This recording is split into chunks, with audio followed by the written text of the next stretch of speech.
video was made to help the citizens of Temple and the surrounding areas better understand what goes on when you dial 911.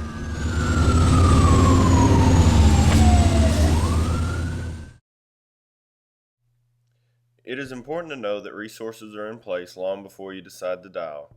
Call takers are waiting for your call, ambulances are stocked, fire engines are ready to respond, and police are on patrol, no matter what time of day or night. The call takers, dispatchers, paramedics, firemen, and policemen have all had specific training for the jobs that they do. The number one job for all of these organizations is public service. When you do decide that you need emergency services, your call will be answered by a call taker at the Bell County Communications Center. The Communications Center is located centrally in the county to provide for optimum radio communication between the facility itself and the agencies that it dispatches. When you call 911, it comes into our center. We answer the phone. Normally it's going to be one of the 4 call takers that we have. They'll ask your address, get the address in there, verify it, make sure that we have the right city, because we do deal with everybody in Bell County. And then they'll push it when they hit the accept button and get what's going on and everything. That call will then go to the dispatcher. Dispatchers are responsible for sending the correct units for your emergency to your location. This ensures that you will get an ambulance at a medical call, a fire engine at a fire call, and so on. And then after that, we'll get your telephone number, your name, your home address, and proceed from there. Depending on what type of call it is, call takers may or may not have you stay on the line while help is en route. If it's a burglary have in progress, or a prowler, or a robbery that just happened, we do want to keep them on the phone with us. They may be in shock when they first call. They may not exactly understand what's happening to them. In a burglary hab situation, we want to keep them on the phone so that when the officers get there, we can tell them officers are going to be walking around your house. This helps prevent people from mistaking emergency personnel from perpetrators. Also, during certain medical emergencies, call takers can give CPR instruction. We have flip cards. We read it verbatim from the flip cards. It may take a little bit. There's a lot of instructions that we have to give the citizens to get that person prepared. You should know that while you are still on the phone with the call taker waiting for help to arrive or getting CPR instructions, that the dispatch of emergency personnel has not been delayed. Once that phone's answered, the call taker and the dispatcher has 1 minute to get that call information in. It has to be dispatched within 1 minute. Just because the personnel have been dispatched doesn't mean that the dispatcher's job is over. Dispatchers are still responsible for communicating updates from the caller to the responding units, and often they mediate communication between 2 or more separate responding agencies.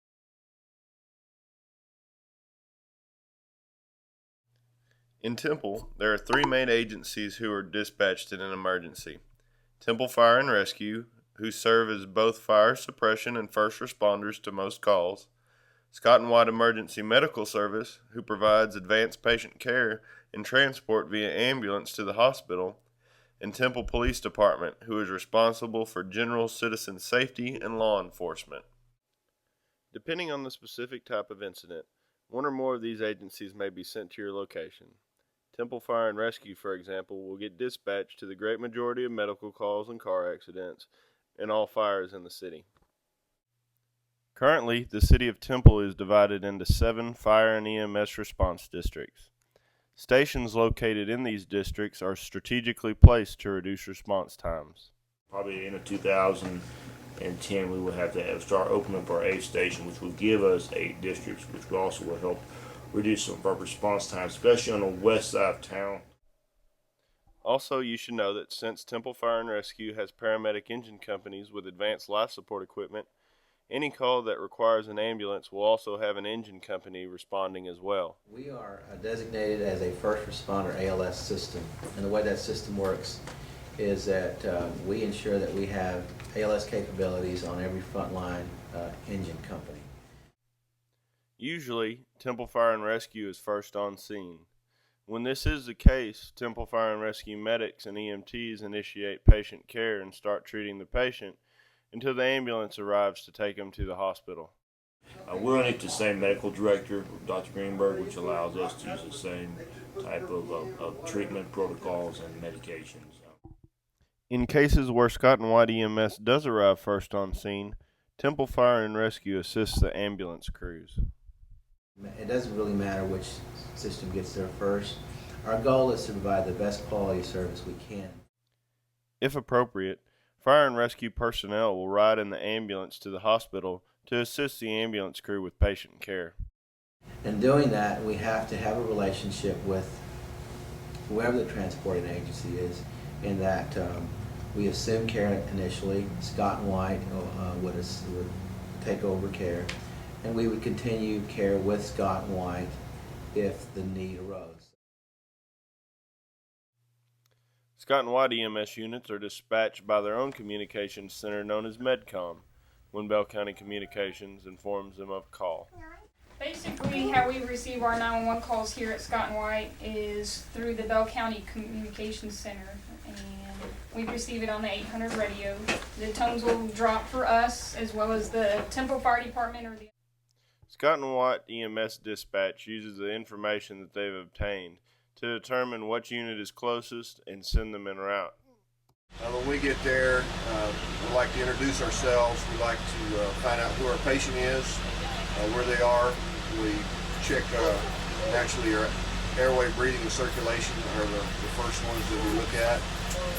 From there, then we determine if those need to be corrected, if they need oxygen, if they're having any kind of pain, it can be alleviated right there.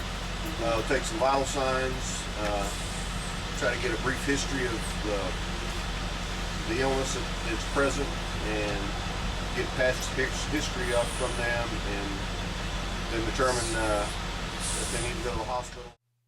There is also some information that is important to have on hand to expedite your treatment at the hospital once you've been transported. Name and a date of birth is one of the most important ones. That way we can get them into the system at the hospital, and the doctors can look up past medical history. We want to know what kind of drug allergies they have, if any, what kind of medications they're on, what kind of past medical history they do have, what have they done prior to us getting there that they've done to try to alleviate the problem that they're having, how long they've been having the problem. While they're obtaining information, the first responders and ambulance crews will start treating your illness or injury, after which you can choose to be transported to any one of the 3 Temple hospitals. Normally we'll give a report prior to getting to the hospital. We'll talk to the triage nurse that's in the emergency room, give them sort of a synopsis of what we have, how long before we get there, well, what kind of treatment we've done prior to arriving at the emergency room. Once we get there, the triage nurse will reassess the patient, determine what kind of room they need, so whether it be a small room or maybe a large room, depending on the emergency. What city are you in? Even though the residents of Temple are so close to 3 different hospitals and lots of medical and traumatic emergencies, it's still preferable to call 911 over driving yourself to the emergency room.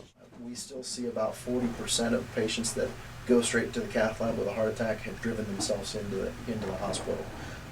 The amount of time that it takes for them to drive to the hospital, get checked into the emergency room, and get a 12-lead EKG done is longer than the amount of time that we can get to them and get a 12-lead done out in the field. Once that 12 leads done in the field, we can actually activate the cath lab team and get the people to the cath lab that need to take care of the patient faster than if they wait and drive to the hospital themselves. As we conclude this video, we want you to remember that 911 emergency services are there for the citizens. We hope you learned something, and thank you for watching. One of the things that I think is important to share with the people of this region is to call 911 if they have an emergency, particularly if they're having chest pain. Call 911. Don't try and take yourself